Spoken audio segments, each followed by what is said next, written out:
This is the new Nissan Note, and the key thing to note about it, yeah, very funny, is that this time it's lower than before because they wanted to create a car which is more of a super mini than a small MPV. So instead of rivaling things like your Honda Jazz, it's going to be going up against more conventional small cars like the Volkswagen Polo and Ford Fiesta.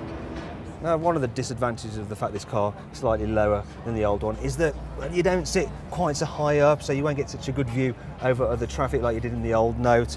But I'm going to let this car off, you know, because overall I prefer this interior.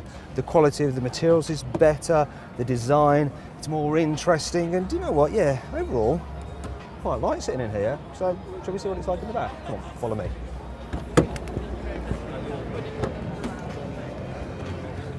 So here we are in the back, and despite the low roof, actually, because it's cut away at there, headroom's fine.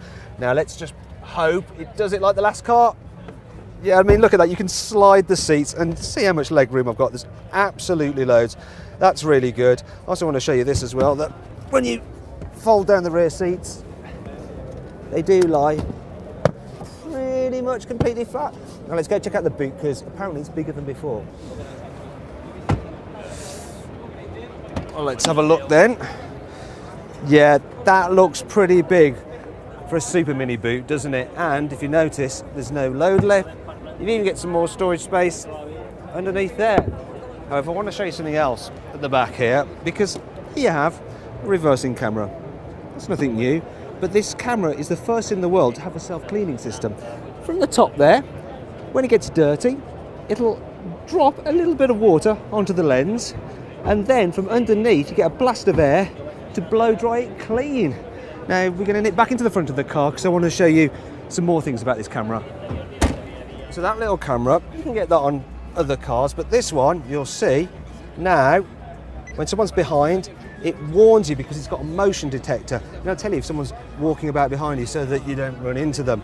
You've also got Nissan's rather handy bird's eye view cameras up there, so you can manoeuvre through tight spaces and not scratch your alloys. Now, the Nissan Note might have plenty of cool technology and it's pretty spacious, but it's still very, very keenly priced. The starting price actually for this car is going to be about £11,500. Go on sale in the next couple of months. The thing about it, right, is it's something for us British people to be very proud of because it's designed in London, it's engineered in Cranfield, and it's built in Sunderland, so it's about as British as a Japanese car can get.